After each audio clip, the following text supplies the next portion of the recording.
so crazy. Yeah, no, which was great, which works often.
There. Testing. 1, 2, 3, 4, 5, 6, 7, 8, 9, 10. Yeah, that's pretty good right there, Nate. Testing. 1, 2, 3, 4, 5, 6, 7, 8, 9, 10. Audio check. Audio check. 1, 2, 1, 2, 3, 4, 5, 6, 7, 8, 9, 10. Audio check.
What did he shoot on his? Here's that picture.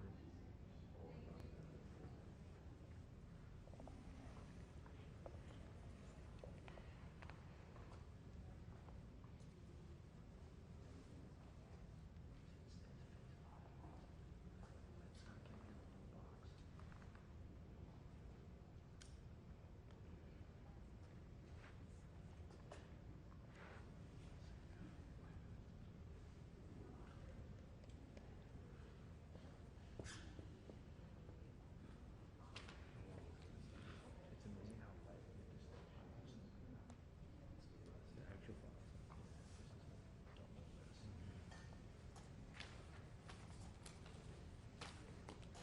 is still 10 gig.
Which it has been in the past. It's completely when I turned it off. Yeah, it says on human. Frame display, yeah.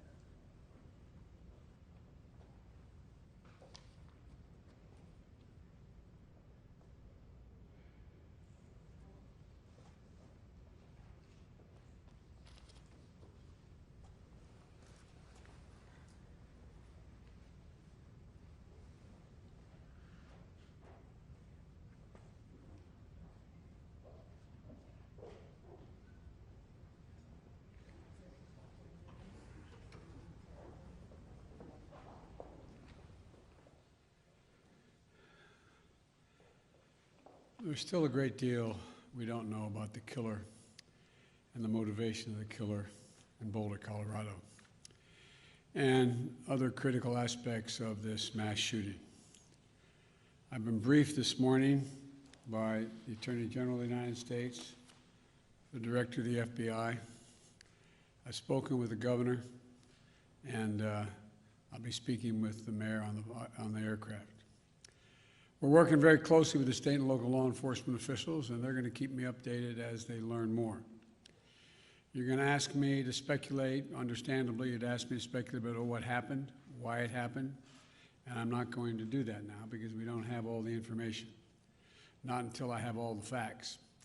But I do know this. As president, I'm going to use all the resources at my disposal to keep the American people safe. As I said, at this moment, a great deal remains unknown, but three things are certain. First, 10 lives have been lost and more families have been shattered by gun violence in the state of Colorado. And Jill and I are devastated. And the feeling, I just can't imagine how the families are feeling, the victims whose futures were stolen from them, from their families, from their loved ones, who now have to struggle to go on and try to make sense of what's happened. Less than a week after the horrific murders of 8 people and the assault on the AAPI community in Georgia, while the flag was still flying half-staff for the tragedy, another American city has been scarred by gun violence and the resulting trauma. And the state, I even hate to say it because we're saying it so often, my heart goes out.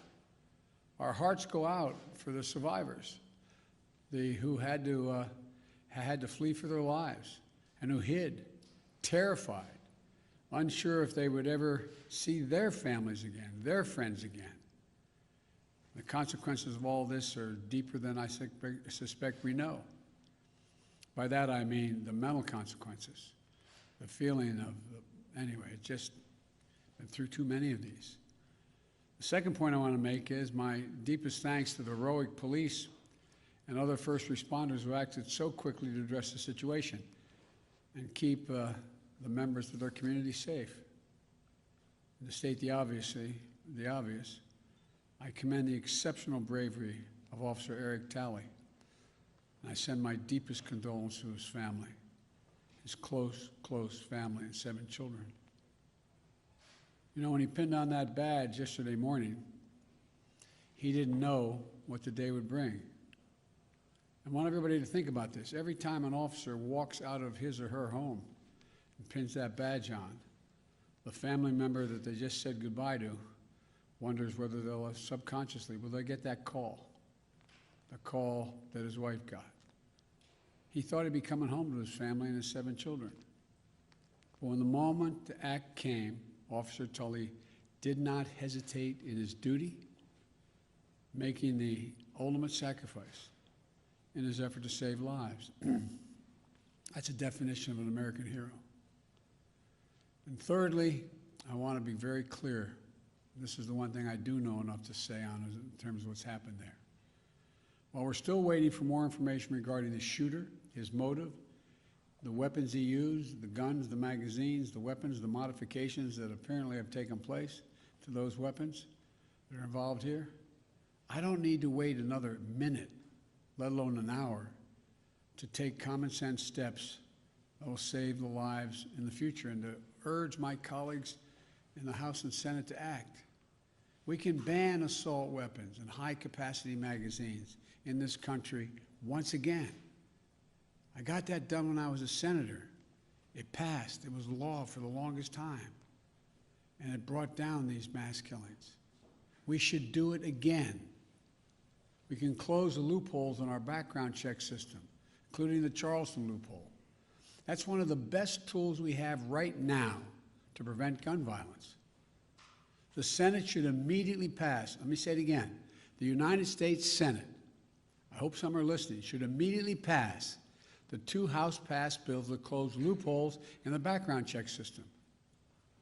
These are bills that receive votes of both Republicans and Democrats in the House.